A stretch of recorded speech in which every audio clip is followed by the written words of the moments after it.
All right. Final review of the year. I need to find a Christmas game. So let's see. I gotta get on the internet. Welcome. You've got mail. I'll check my mail later. All right. Nintendo.com. Let's see here. Christmas. Ooh, I don't like any of these games. There's no way Advent Calendar came out with another one. Oh my. They put out another one. All right, let's take a look at this trailer. All right, 25 games. You say there's 25 games. You say that in the trailer. It's got to be true. Let's do this. $14.99, you got my money. Let's review the new Advent Calendar. But you know what that means? Final review of the year. Everyone's favorite intro. Let's do it!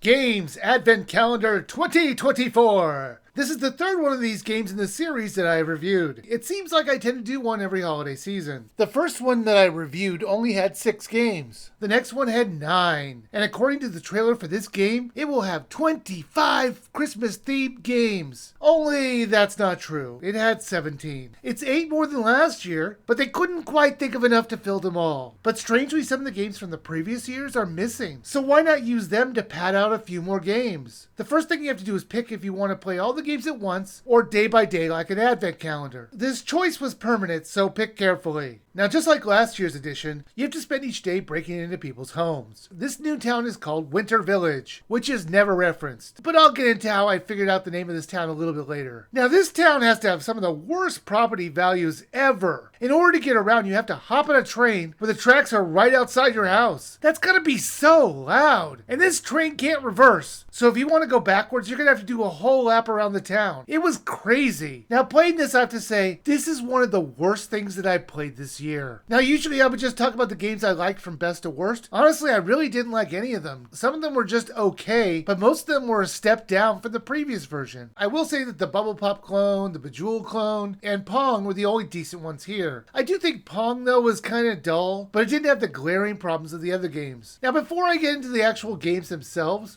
I need to address the loading screens. They were atrocious. It was 16 to 20 seconds each time, and I mean every time. Even if you want to replay a game, it's another long loading time. Why are the loading times so long when you restart it? Now, the game they clearly loved the most was Holiday Adventures, as there are 5 versions of it, which was basically just the same platformer that they've had for the last couple of years. However, it feels much worse than before. There weren't any extras to get, like before you could collect letters to give the level more replayability. This one you just kind of go to the right and you get to the goal. Sure, there were different ways to go, but you're going to want to get this done quickly. There was a Fruit Ninja type game, and it made no sense. Why is someone throwing ornaments in the air in order to slice them? And more crucially, why is someone throwing bombs? Is this the way that Santa's elves spend their free time? Gift Stacker is a stacking game with no limits and no penalties, so you win every time. If you had limited presents or a time limit, this would be okay. How about making us stack it up in the same color? Or give us different sized presents? Frostbreaker and Arctic Climb feels like no one tested this. Frostbreaker is just Arkanoid, only done much worse. The ball is too fast and I could barely play this. Also, the name tag for your character would block the side of your paddle as well. Arctic Climb is just Donkey Kong without the fun. The game would throw down all kinds of snowballs for you to jump over or break, but they throw down too many. It's just too easy to get overwhelmed. This is a kid's game. It shouldn't have brutal difficulty. Snowdrift Racers should have been fun, but it was just tedious. Why is Santa in a car? Shouldn't he be in a sleigh? You drive around a track with very few choices on where to go. I thought maybe we could smash through these walls for an alternate path, but they're just there just to be there as far as I could tell. After you do a lap, you see a ghost of yourself so you can race it. So that was at least nice. Bobsled Relay has you going down a tube track, and that was easy enough, but I do not understand the clocks they have you collect. They let you slow down time in order to help you maneuver around, and I thought maybe the clocks refill that, but it doesn't. They quickly refill on their own, and they don't reduce your time in the relay. So why are they there? What purpose do they serve?